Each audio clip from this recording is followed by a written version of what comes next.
So hey there, how you doing? Thought I'd do a quick little video. I'm out picking up my little 2012 GMC Sierra. I just bought this last week from the auction. So I'm down at the car wash, giving it a little bit of a cleanup, getting the mud from underneath it, checking to see what the tires look like underneath that grime and bits and pieces, essentially, right? So thought I'd give you a little report on how it is. So ran down to pick it up. It's a good hour and a half drive out to get it. Used a gentleman off of Kijiji to pick me up and drop me off, so that's pretty decent. Cost me a little bit of money, but money well spent. So again, very enjoyable road trip. So what are we dealing with? Well, it's 2012. It is got 220,000 kilometers on it.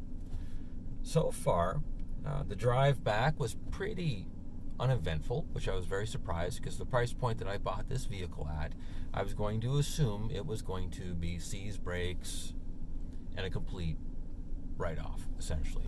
At the price point that I picked it up at, I would just assume that it wouldn't start, it wouldn't drive, it would overheat, it would catch on fire, something would happen.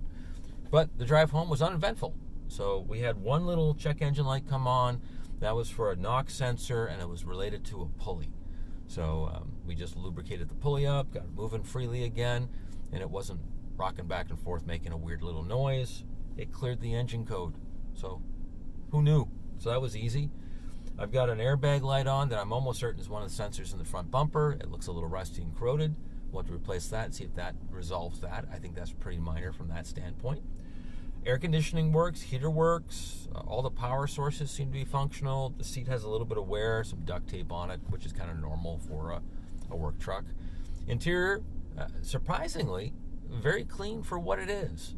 You would think being a municipality vehicle, it'd be covered in mud and debris and, nacho chips and Wendy's wrappers, and it would smell like a restaurant and have smoke and everything in it. Surprisingly, no. It's pretty clean from that standpoint. A couple little cracks on the dashboard, but pretty minor stuff. So far, I'm really happy with the purchase. I'm going to do a full little review on one of my little live sessions on YouTube, so please check those out. That's also where I talk about Turo, the car rental platform. I also talk about OMVIC, and we talk about obtaining your wholesale license or obtaining your dealer license or getting a license to go work on the floor at a car dealership. Again, it's just one of those little things that it's kind of an offshoot of Turo. If you've been doing Turo for a little while, you probably want to get into the wholesale end of it so you can buy your cars at an affordable price point. And then maybe you want to graduate up and maybe get yourself into your own little mini fleet. Never know, life is like that. Then maybe you get yourself a little store frontage, get some overhead. Everyone likes to spend money, right? So in which case, if you're going to go that route, you need to get yourself an OMVIC license and a few other little things in place.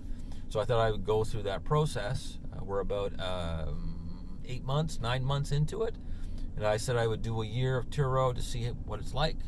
So far, it's been interesting. So check out the live sessions.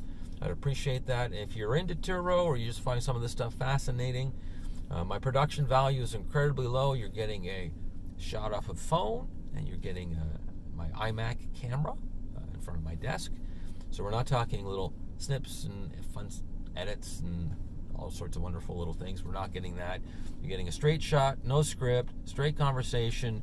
Try and get to the point reasonably quick. But I tend to meander a little bit in spots. But regardless, please subscribe if you can. Thumbs up would be great. It allows me to get into that little area where I might make a little bit of money, which will allow me to buy better equipment, which will allow me to maybe get things edited, which will allow me to maybe get a production studio. See how that snowballs?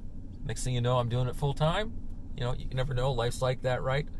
And again, if you've got any questions about Turo in Canada, OMVIC licenses, and I'm going to get into some other topics as well, please leave a comment down below, and I'll try and get back to you. And if not, I'll send you a link to one of my live where I answer your question. Okay?